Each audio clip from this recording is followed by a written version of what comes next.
Ever wonder what happens to movies that don't quite hit the mark initially? Sometimes a film uh, true legacy isn't measured in opening weekend numbers, but in the devoted fan base it gathers over time. These are the movies that didn't immediately captivate audiences, yet somehow burrowed their way into our hearts and onto our repeat viewing lists. Let's explore some cinematic gems that flopped at the box office but achieved enduring cult status. Um, Blade Runner initially struggled against the summer blockbuster competition, but its visually stunning neo-noir atmosphere eventually solidified its reputation as a seminal work of science fiction. Um, the Thing, with its intense gore and bleak tone, was overshadowed by E.T., but is now celebrated as a benchmark for practical effects and sci-fi horror tension. The Shawshank Redemption, 1994, suffered from a confusing title and stiff competition, but frequent television airings transformed it into a beloved classic and a top-ranked film of Fight Club divided critics upon release, but its dark themes and examination of consumerism resonated with audiences, turning it into a cultural touchstone idealized of the Big Lebowski baffled mainstream audiences initially, but fans embraced its quirky dialogue and relaxed philosophy, inspiring a dedicated following and even a religion. Uh, Office Space, 1999, failed to attract theater goers, but millions of office workers related to its portrayal of corporate drudgery, making it a relatable and enduring comedy. The Iron Giant, 1999, received critical acclaim, but lacked marketing support, only to be celebrated later as one of the finest animated features ever made. Donnie Darko was hampered by its release shortly after 9/11. But its complex narrative and moody soundtrack attracted a dedicated following through word of mouth. Children of Men 2006 received critical acclaim for its technical achievements, but failed to recoup its budget.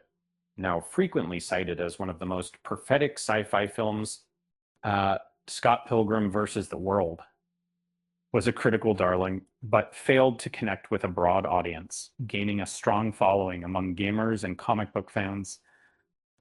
Willy Wonka and the Chocolate Factory, 1971, disappointed at the box office, but recurring television broadcast established it as a family classic, with Gene Wilder's performance becoming iconic. Uh, it's a Wonderful Life was a financial failure initially, but became arguably the most famous Christmas movie in American history, thanks to repeated television airings. Uh, um, the Wizard of Oz barely covered its costs upon release, but annual television broadcasts and enduring appeal have cemented its place in pop culture history.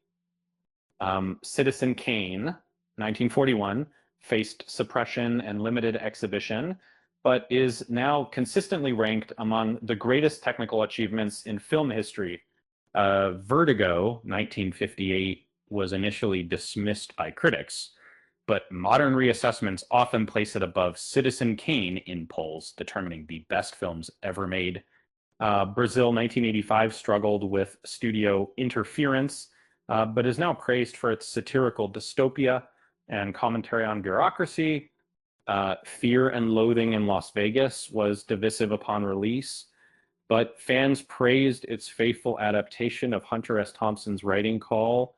The King of Comedy was a box office disappointment, but now recognized for its prescient look at celebrity obsession. Heathers was limited by its dark subject matter, but later inspired a musical and television series. Uh, with Empire Records, Rock 2, flopped in theaters but became a favorite on home video, capturing the spirit of 90s alternative rock culture. Uh, Jennifer's Body was initially misunderstood, but later reevaluated as a clever subversion of horror tropes. The Rocky Horror Picture Show, 1975, found its home as a midnight movie, becoming the longest-running theatrical release in film history.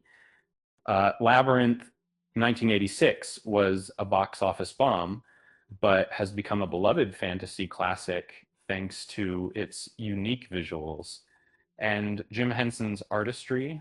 Hocus Pocus 1993 was initially overlooked, but constant Halloween airings turned it into a holiday staple. Clue 1985 was confused audiences with multiple endings, but is now considered one of the best board game adaptations ever produced. Big Trouble in Little China was overshadowed by other releases, but has gained a cult following for its blend of martial arts, fantasy, and humor. They Live, 1988, was initially dismissed, but its political commentary and iconic imagery have kept it relevant in pop culture. Event Horizon was hampered by studio cuts, but its disturbing imagery and terrifying atmosphere have earned it a dedicated following. Six with all of this. Sixes. Dread 2012 failed to find an audience in theaters, but is praised for its faithful adaptation of the comic book source material. Idiocracy was dismissed upon release, but has gained a reputation as a prophetic satire of modern society. Wet Hot American Summer was a critical and commercial failure, but has become a cult favorite for its absurd humor. MacGruber flop in theaters, but gained a following for its intentionally terrible humor, leading to a television series revival. Popstar Never Stop, Never Stopping was overlooked in theaters, but is now considered one of the funniest music parodies in recent memory. Walk Hard, The Dewey Cox Story, 2007, was a box office disappointment, but its clever parody of music biopics has earned it a dedicated following. Speed Racer 2008 was a visual spectacle that failed to connect with audiences, but is now defended as a misunderstood experiment in visual storytelling. Tron was a moderate failure, right? But became a pioneer for CGI in movies, developing a loyal fan base and inspiring a sequel. The Boondock Saints was largely ignored until it gained a cult following on blockbuster video shelves. Plan 9 from Outer Space was largely ignored, but became celebrated as the worst movie ever made, becoming a testament to the passion of filmmaking. What's your favorite cult classic that deserved better at the box office? Let's share your thoughts in the comments.